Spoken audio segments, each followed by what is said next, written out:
मेरे प्यारे बच्चों, कैसे हो तुम सब। मैं तुम्हारी काली माँ आज तुम्हारे लिए एक महत्वपूर्ण संदेश लाई हूँ।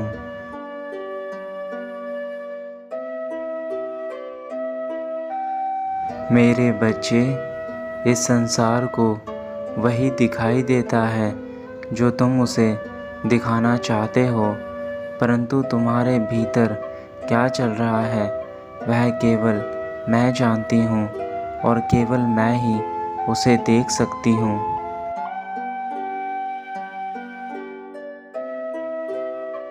संसार को तुम्हारा केवल चमकता हुआ व्यक्तित्व ही दिखाई पड़ता है।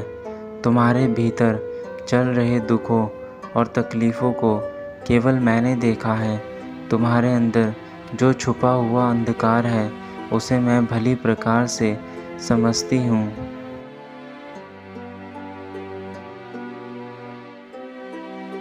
मेरे बच्चे, यह तकलीफ़ और परेशानियाँ तुम्हें अंदर ही अंदर खाए जा रही हैं, जिसके कारण तुम अपने लक्ष्य से भटक जा रहे हो। मेरे बच्चे, इन सभी दुखों को मुझे दे दो और तुम एक नए जीवन की शुरुआत करो।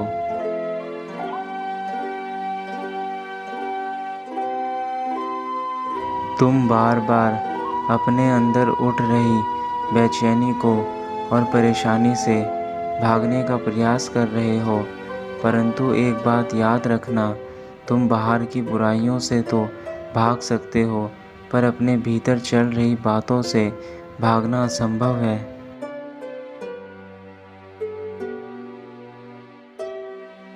मेरे बच्चे, चाहे तुम मेरी पूजा अर्चना करना भूल भी जाओ, तब भी मेरा आशीर्वाद तुम पर सदैव बना रहेगा।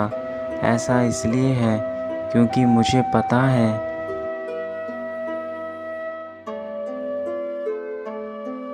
जब भी तुम कोई कार्य करते हो तो तुम्हें सही और गलत में अंतर स्वयं ही ज्ञात हो जाता है।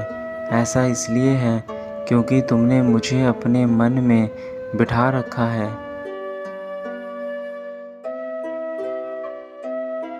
मेरे बच्चे, जब तुम अपने जीवन में कोई अच्छा कार्य करते हो तो भी उन अच्छे कार्यों को देखकर दूसरे लोग गलत ही सोचते हैं।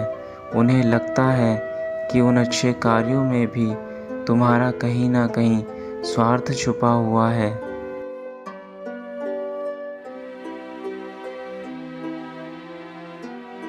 परंतु मेरे बच्चे, तुम्हें उन लोगों की बातों से परेशान होने की बिल्कुल भी आवश्यकता नहीं है।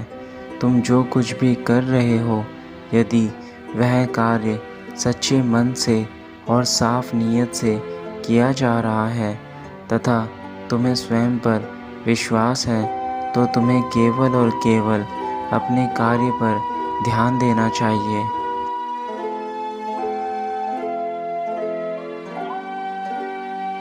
तुम किसी दूसरे व्यक्ति के विचारों को कभी भी नियंत्रित नहीं कर सकते। जिसे जो सोचना है वह सोचकर ही रहेगा, चाहे तुम कुछ भी कर लो।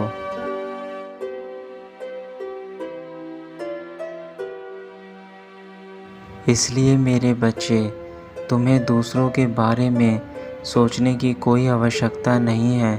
तुम्हें केवल और केवल अपने कार्य को पूरी ईमानदारी से तथा पूरे विश्वास के साथ करना है।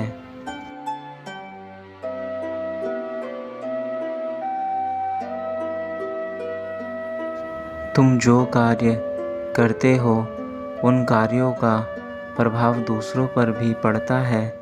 इसलिए तुम अपनी ज़िंदगी में जो भी कार्य करो वह सोच समझ कर करो, क्योंकि उन कार्यों से दूसरे लोग भी प्रभावित होते हैं।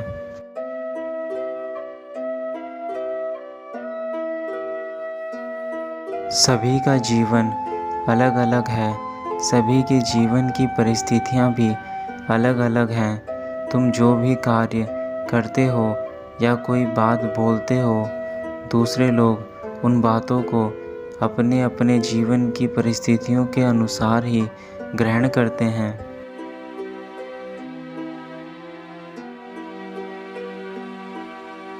मेरे बच्चे, यदि तुम्हें जीवन में कोई व्यक्ति कड़वी बातें बोलता है तो तुम्हें उस पर क्रोध करने के स्थान पर उसकी बातों को सुनकर उसे माफ़ कर देना चाहिए, क्योंकि वह व्यक्ति वही बात आपके सामने बोलता है जो उसके भीतर होती है।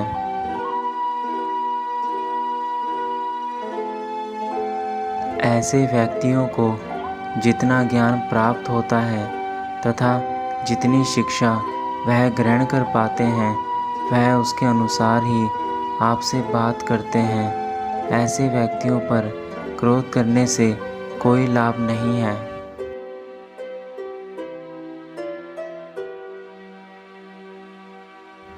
मैं जानती हूँ कि तुम जीवन में बेहद परेशान हो, परंतु तुम्हें परेशान होने की आवश्यकता नहीं है, क्योंकि तुम्हारी माता तुम्हारे साथ सदैव है और वह तुम्हारे साथ किसी भी प्रकार की बुराई को घटित नहीं होने देगी।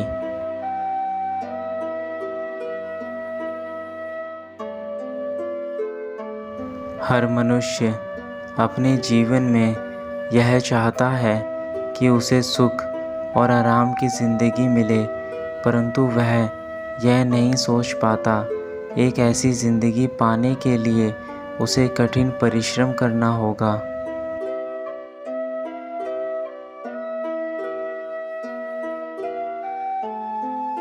परिश्रम का दूसरा नाम ही ज़िंदगी है। जो व्यक्ति परिश्रम को अपना जीवन का आधार मानते हैं, वह व्यक्ति कभी भी असफल नहीं होते।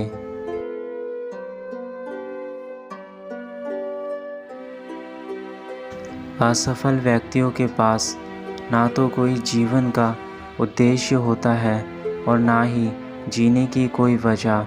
ऐसे व्यक्ति केवल अपनी मृत्यु का इंतज़ार करते हैं तथा उसके पश्चात इस संसार से बिना कुछ किए खाली हाथ लौट जाते हैं।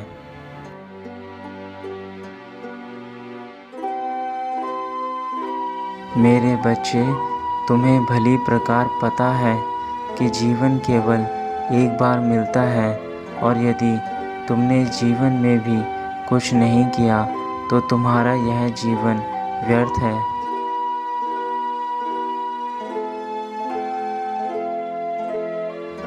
इसलिए अपने इस अनमोल जीवन को ऐसे व्यर्थ मत करो, बल्कि अपने जीवन में वह सब कुछ करो जो तुम करना चाहते हो और उससे वह सारी खुशियाँ हासिल करो जिसके तुम हकदार हो।